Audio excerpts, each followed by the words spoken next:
just touch that thumb, just tap it a little bit, and just say, that's how powerful I am. I'm full of the power of God.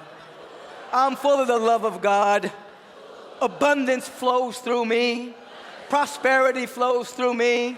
Divine health flows through me. I lack nothing. Scream about that.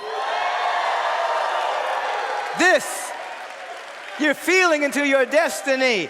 You are not victimized by circumstances.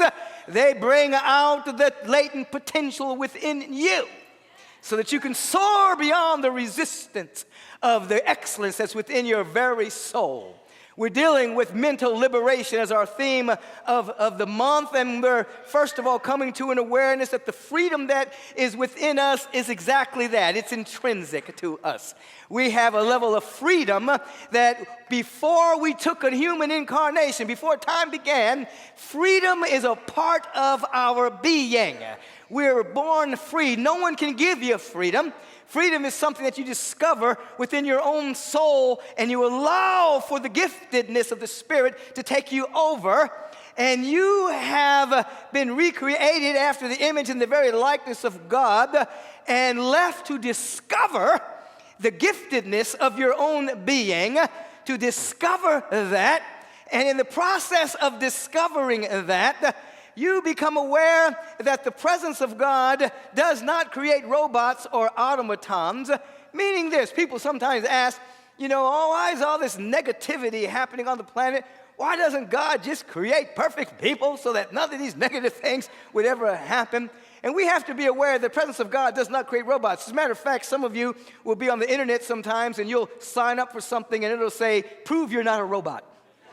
And you have to check a little box and show me the 4 stop signs in this picture, or whatever the case may be, to show that you're not a robot. Well, you're not a robot. You've been gifted with the image and likeness of God, which means you've been gifted with the ability to think independent of circumstances and to evolve till you have higher and higher choices, so that ultimately you will choose the high road. Ultimately, you will be a sovereign being that will give vent to the Spirit of God, knowing itself as your very life and being, so that that which is perfect within you will be set free and unfold forever, because that perfect spiritual idea within you is infinite, but you must participate with it. So you're not a robot. You are a living being that's evolving to become more you every single day until you make the decision to choose the high road on a regular basis so that suffering ceases. You begin to discover on the path of mental liberation that humanity suffers because of humanity's inability to see reality. It's obscured by what? Oh, Jesus said it a long time ago. He said they have eyes but can't see. They have ears but can't hear. Do you know what that means? That means most people don't see reality. They're only seeing their thought about reality. Most people can't hear because they're only listening to their own thoughts about it. So they have eyes, but all they're seeing is their limited perception. You see, they have ears, but all they're hearing is the cacophony of sounds within their own mind about reality. So they're moving through that limited perception, producing experience and blaming God for the experience. All suffering comes from the inability to see reality. And so this is why you pray. This is why you meditate. This is why you do life visioning. This is why you fellowship. This is why you take classes, so that you can up-level your seeing and heal yourself from spiritual astigmatism, heal yourself from the cognitive deficiency, the spiritual cognitive deficiency that's allowing you not to see that which is real all around you. There is a presence all around you that is never absent, but we have to see it. We have to call it forth. It has to be activated within us. And in so being, as we're going through this path of discovery, intrinsically free, not a robot, developing the ability to choose, we bump right back into the Sphinx right there in Egypt that gives us the evolutionary stair steps of humanity. At the base of the Sphinx, there's an animal claws. We all have a kind of an animalistic nature, you see. Fight and flight, might makes right. A lot of greed and stinginess occurs when the animal nature is not tamed, you see.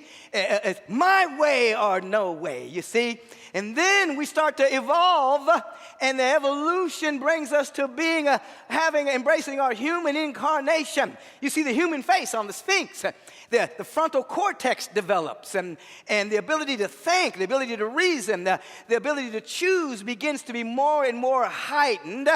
We don't throw away our human incarnation. We revel in it. It becomes an instrument for the divine. And then the Sphinx has the eyes staring into eternity, which is a visible reminder that we are eternal beings. We are beings that never had a beginning and will never end. We're spiritual beings, you see, and the spiritual being has the capacity to see non-dimensional reality. That means you have the capacity to see that which is invisible to the eyes and inaudible to the ears. You can actually see the beauty and the qualities and the love of God as luminosity all around you if you will but do your inner work. Then the suffering ceases, you see. And so this is mental liberation, so that you are not here to try to just merely go out and expect things from the world or to or demand that the world make you happy. No. You free yourself from the limited point of view. You establish yourself as a happy, joyous being. Matter of fact, we had a gentleman that came to Agape a number of years ago of the Jewish persuasion, and one day he came to me, he said, I used to be Jewish, but now I'm joyous. You know, he didn't give up his Jewish heritage, but he started to activate a sense of joy that he had never experienced before. Listen to me with your inner ear. There's a freedom within you.